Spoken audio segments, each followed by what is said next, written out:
Hello,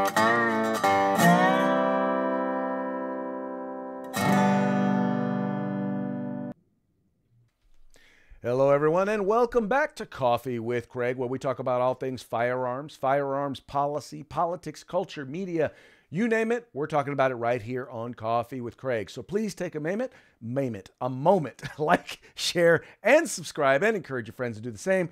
And if, by the way, if you're watching us on YouTube and Facebook, make sure that you hit that notification button. That way you'll be notified as soon as we go live, and you can participate in the live chat as the program is taking place. That's the best way to help us beat those algorithms, because we all know Facebook and YouTube really don't want us to conversate. So help us out, help you be a part of the conversation.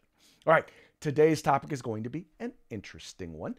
You know that FPC was one of the first organizations to step up to the plate when the former administration that I shall not name decided that they were going to go after and ban bump stocks. Well, guess what?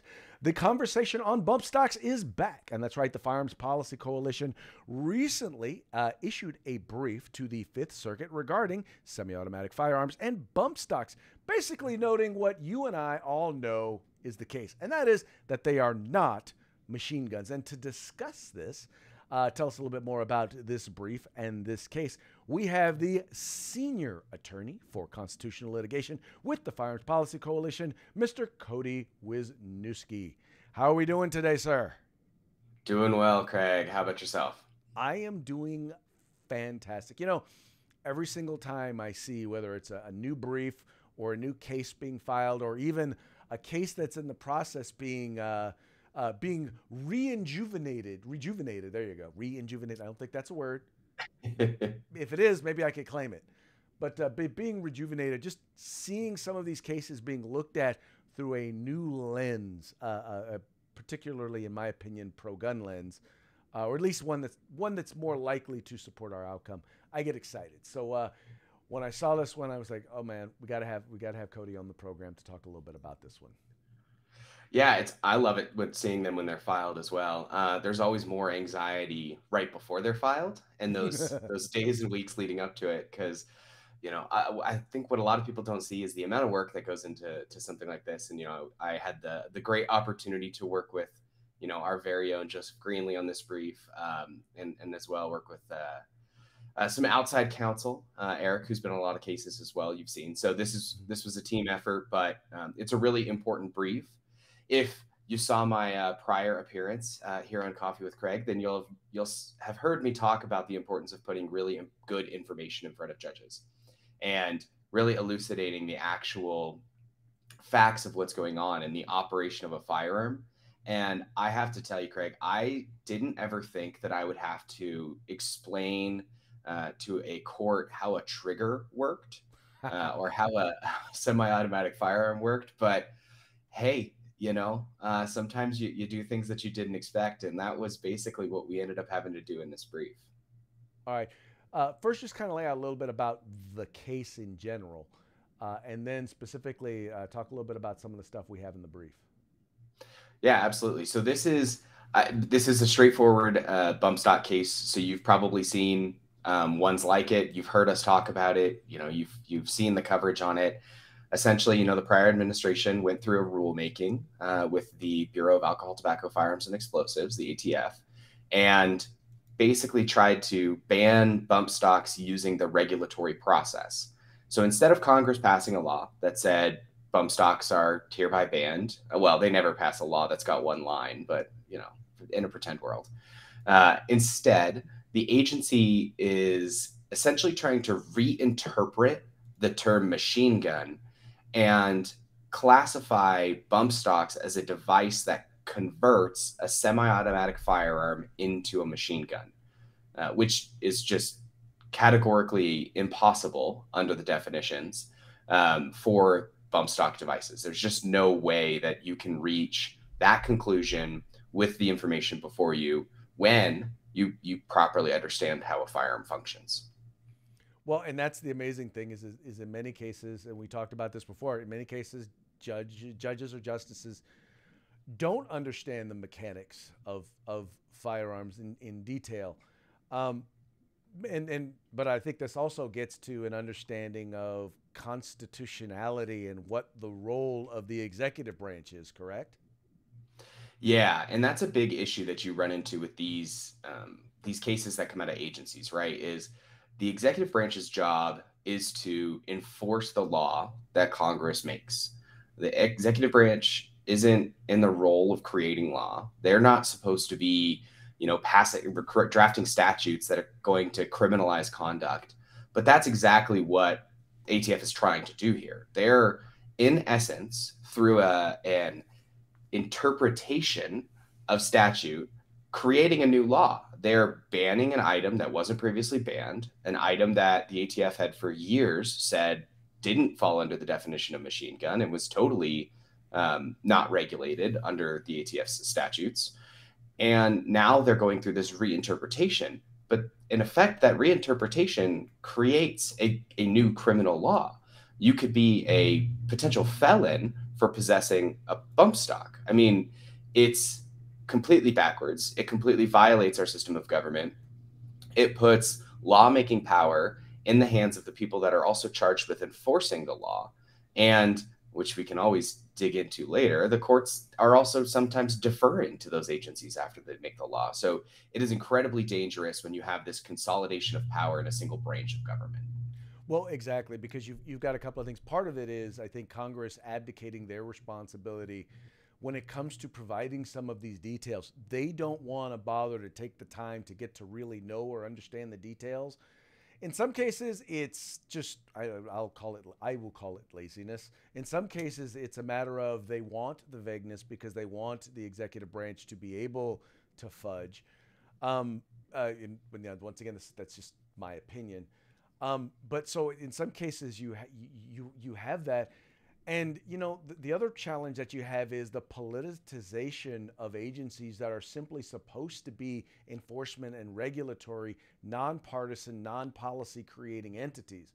Well, when you have people running an agency who have a desired policy goal, and they also are now given the ability or the freedom to be loose in terms of what the term interpretation is, that's when you wind up with things like this happening. Yeah, absolutely. And it's essentially just a system run amok, right? So Congress is deferring from passing any law with any bite. They don't get into specifics because, I think you're probably right on a lot of those counts. The other side is, the job of Congress used to be to make law. It seems like the job of Congress now is to get reelected. And at least that's how they view it. And so they pass laws that look good, that sound good when they, go out on campaign posters, when they get sent out in email blasts, but they're not actually really tangling with the issues and deciding, one, do they have the authority to regulate something? Two, if they do, what's the most appropriate way to regulate that thing? So instead, they pass semi-vague laws and they ship them off to agencies and say, agencies, you figure it out. The agency writes the law in any way that gives the agency more power, or reads and interprets the law in any way that gives it more power and gives it more authority. And then if they get sued, they step into a courtroom and the court will go, well, the agency is the so-called expert in this field. And so we're probably going to have to defer to the agency's interpretation. That's a really dangerous system when you put lawmaking authority, when you put enforcement authority, and then you put, in some senses, a deferential judicial review all in a single body, when you've got something like the ATF that doesn't exactly have a good track record. Keep in mind, they used to be a revenue collecting agency. And now, I don't have to list off the things that they've done or are responsible for, but it's very dangerous when you consolidate that much power into a group of people who, aren't even answerable to the people. They're not elected. They don't run on campaigns. You don't even know half of who they are. I would bet that most of us could probably name like 2 or 3 different major players in the ATF, and then the thousands of other individuals that are regulating and controlling your rights are just faceless bureaucrats. Well, and I would also question when one looks at the firearm industry as a whole, how many and look at people who within the firearms industry are in fact experts, firearms experts. I doubt that you would count individuals who work for the ATF to be among among many of the most recognized and reputable experts in the firearms industry. Yeah, well, and when you have them standing up and people from Department of Justice standing up and saying that a semi-automatic firearm with a bump stock meets the definition of machine gun, you have to ask the same questions, right? So, Right. as we all know, a semi-automatic firearm means one pull of the trigger, one bullet, right? One round, one shot is fired. Um, a machine gun means you can continually keep the trigger depressed, and you'll fire as many rounds as you have available until ammo's expended. And a bump stock doesn't change the function of a semi-automatic firearm. Every time you fire a shot using a bump stock equipped semi-automatic rifle, you still have to pull the trigger.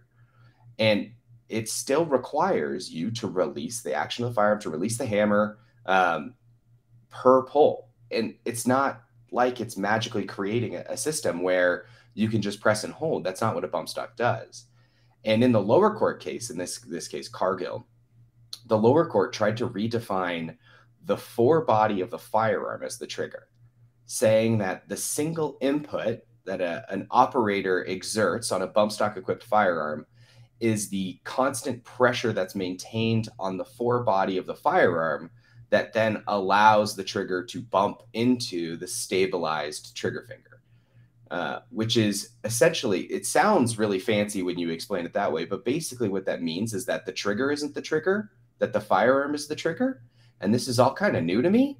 If we're getting into this level of interpretation, and it's certainly not somebody that fully understands how a firearm functions, but that was one of the arguments that we really took on in this brief in Cargill. We really focused on, look, here's how bump firing works. Bump stocks do not make bump firing. You can bump fire just about any semi-automatic firearm with enough technique and know-how. I mean, you could do it with a sling or a rubber band. You don't need a bump stock. And so it's not like this item is some magical item that converts a firearm. It's not an auto sear, right? It doesn't actually convert a firearm from semi-automatic to fully automatic. And so we went through that in depth on how does bump firing work. And then we talked a lot about triggers. We spent a lot of time talking about how the trigger, we use like the AR fire group as an example, how a trigger in an AR actually functions, and how a disconnector works, how a hammer works, how the bolt works, how firing pins work, and really kind of walked the court through, this is the function of a semi-automatic firearm. This is how bump firing works. Bump stocks are not auto sears. Bump stocks do not create machine guns. Well, I like the fact that you take the time to educate, because in some cases, this is going to be the first time that many of them will hear these arguments, will hear this information and actually get this information. It'd be nice if they could go out and also see it and experience it, just to kind of get a better idea, once again, of how the technology works. But, one of the things that always got me when the original idea of banning bump stocks came out, and a lot of defenders of the former president were like, well, I don't want a bump stock. I don't need a bump stock or anything, so it's not really a big deal. But, my argument has always been, and I think FPC's argument has always been, if we allow that administration to basically violate, I don't know if you call it separation, but to do what they did in order to ban a firearm or a firearm part that we don't like, what's to stop a future administration or someone in the future from doing the exact same thing to ban a firearm or a firearm part that we do like, or that is commonly owned or possessed? Exactly. It sets very, very dangerous precedent when we don't engage the agencies on these issues, and then it just rolls downhill. That's how we got where we are today, right? Agencies have been issuing rulemakings for decades. The Federal Register, which contains most of these rulemakings and these final rules, the Federal Register has just grown since it was introduced in the 20th century, and it just gets perpetually larger and larger and larger. It did for a blip in time under the former administration shrink for a moment. A lot of that was there was a rule that for every rule that was published in the Federal Register, you had to withdraw 3. A lot of bureaucrats just put 4 rules into one then. And so they actually got more, but less pages, I guess. But if we don't push back on these issues, if we're not fighting constantly on these things, then you get to the point where the agencies think that they have unfettered authority. They think that all they have to do is put it in a rulemaking and they get to do whatever they want. And that's not how their power works. That's not how our system works. That's not how agencies work. And, frankly, we're not going to stand by. Firearms Policy Coalition is not going to stand by while that happens, whether it's a bump stock, a pistol brace, redefinition of what a firearm is. We are not going to stand by while these issues are, pushed through agencies inappropriately. We'll make sure that we weigh in, whether it's, an active litigation like we have on the bump stock issue as well, or whether it's in briefs like we filed in Cargill to make sure that we're covering all of the arguments that need to be covered. We're going to weigh in these issues, and we're going to ensure that we're protecting the people's right to keep and bear arms. Excellent. So what's the next step in this case? Yeah, so this case is going to continue briefing at the Fifth Circuit. It's going to be heard by the Fifth Circuit en banc, which means the entirety of the Fifth Circuit, all of the judges that sit there, will review the case. So federal courts don't move quickly. It'll probably be a little bit of time before you hear about this case again, because it's still, like I said, in that briefing process. Once that occurs, then they'll have oral argument, and then they'll move and make a decision. But so it'll take some time. You'll have to bear with us. There'll be plenty for you to keep up with in between for sure. But this case is going to be pending before that en banc Fifth Circuit. All right. Where can folks go if they want to read the brief in whole and maybe read some of the other work that's being done there at FPC Law? Yeah, so they could visit us at firearmspolicy.org. You can follow us on social media at Gun Policy on just about everything. That's where you can see all of our work. You can see all of our press releases. If you go to those case pages, you click on that legal action tab. You'll be able to see all of the work. You can go to the case page. You can read the brief. I would really encourage people to do so. Like I said, we really do break down what bump firing is, how it functions, and how a trigger works. And I'll tell you, if you haven't had to sit down at your computer and type up for somebody who's, potentially never fired a firearm, how a trigger functions, it takes a minute. So I would encourage people to read through, review the brief, and see what they think about it. I imagine a lot of thought on wording and analogy and everything has to go into that. I can imagine how complicated that is.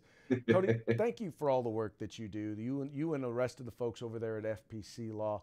We appreciate you and appreciate once again how you are standing up and you are defending our right to keep and bear arms. Absolutely, Craig. Thanks for having me, and thanks for everybody for tuning in and for supporting FPC. I love the work that I get to do. I love that I get to sit down and draft briefs about triggers for different courts, but that work certainly isn't possible without everybody's support and everybody's help. So thank you all so much as well. All right. Thank you, Cody. Ladies and gentlemen, Mr. Cody Wisniewski. All right, folks, as he said, you know what? Look, this work takes support, and it takes support of folks like you. So here's what we need you to do. We need you to become a member of the Firearms Policy Coalition. It's real simple. You just follow the join link in the description to this video and become a member. There is no us without you. And as I always like to say, you can either be part of the solution or be part of the problem. Don't be part of the problem. Become a member today. Also, make sure you visit us at fpcgear.com. Folks, FPC Gear is the place to get all of your Pro 2A swag. We have tank tops, we have hoodies, we have t-shirts, all with the coolest 2A sayings on them. Folks, you do not want to be seen out calling yourself Pro 2A without some of FPC Gear. Now, the best part about FPC Gear is every dollar that you spend goes right back into the fight for our right to keep and bear arms. So you can support the Second Amendment and you can look good doing it. That's fpcgear.com. All right, that's going to be it for today's episode of Coffee with Craig. We very much appreciate you tuning in. We appreciate you liking and sharing the program and encouraging your friends to do the same. Remember, this is a fight for our civil rights. Got to use them or you're going to lose them. You guys take care.